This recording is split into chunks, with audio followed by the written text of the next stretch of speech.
everyone, my name is Clay and welcome to Terminally Nerdy.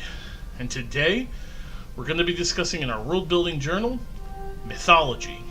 Now, when people think of mythology, frequently they think of gods, and that's part of it. But that's not all of it. At the core of it, mythology are the myths and legends of a culture. We can even put that in real-world terms. Today, we have Christianity. It's a religion. It's got its creation stuff. Technically, until that's proven true, that is myth. Just like the creation myths of Romans, or Greeks, or the Norse. Every culture has mythology to it. And when you're building a fantasy world, you want to have that in there. Players are going to expect it. So you can take that big picture or little picture. For example, if you're going to be building big picture first, like I tend to do, one of the first things you want to sit down and create is your creation myth.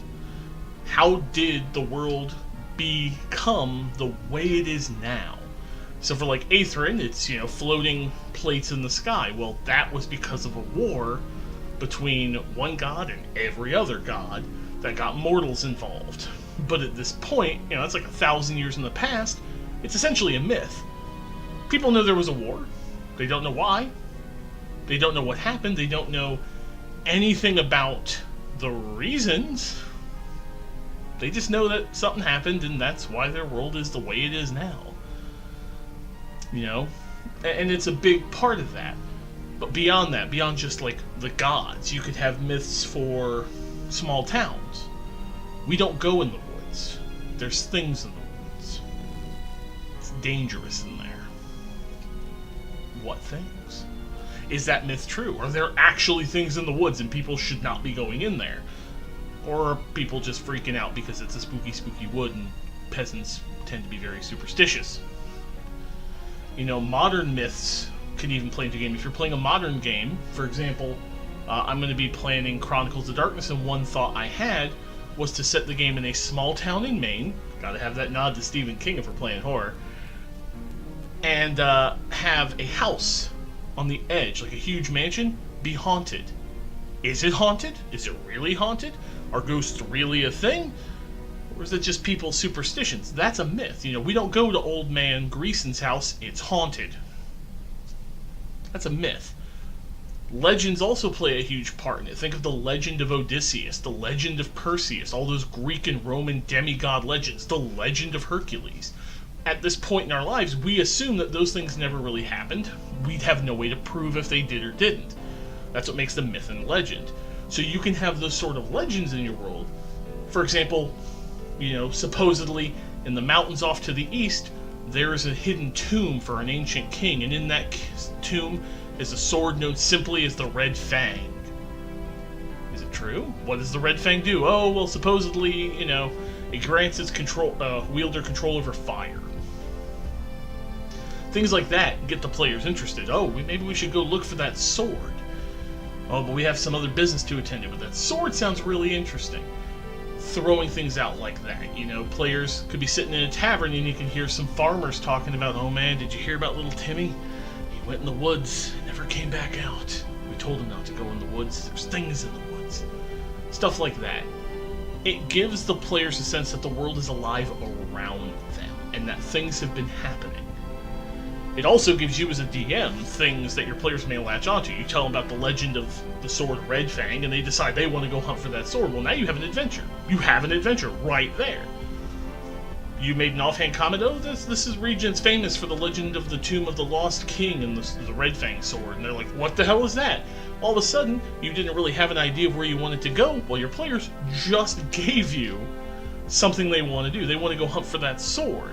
And now you get to come up with, does the sword exist? Is it what the legends say it is? Where is this tomb? Etc. And you have an entire campaign now for the players hunting for the legendary Red Fang sword to see what it does. Myths and legends play a huge part in culture. Every culture has them.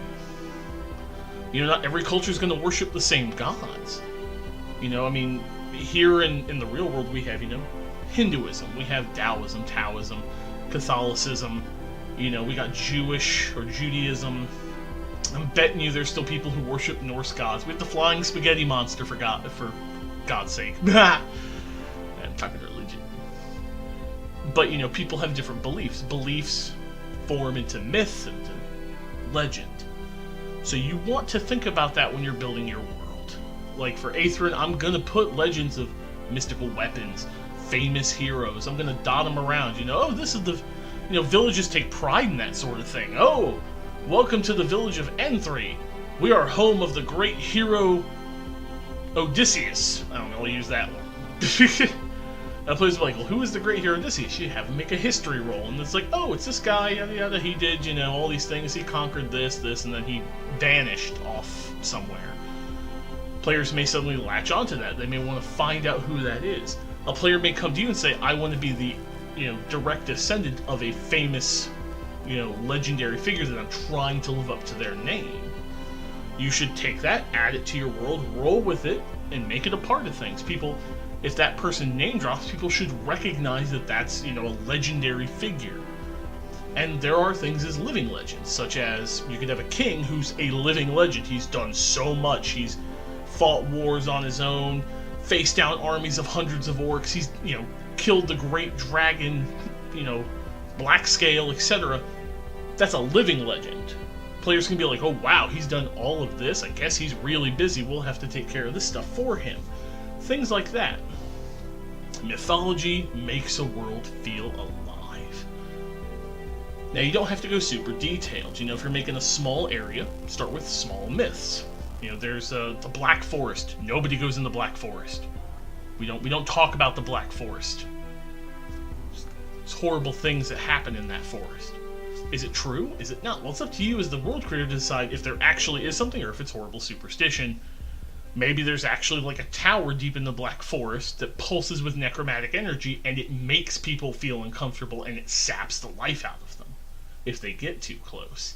So people just have learned not to go in that forest. There's something in there and it doesn't want to be bothered. Well, the players may be like, oh, fuck that shit, we're going in. I want to see what the hell's in that forest. You have an adventure on your hands because you had a myth. Now, if you guys have any questions or concerns, please leave them in the comments below.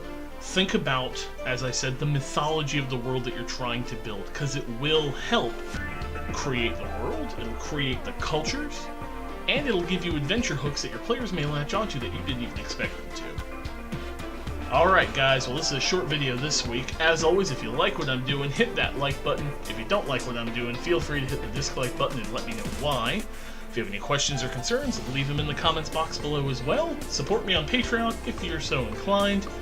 And as always, thanks for watching, and remember, stay nerdy!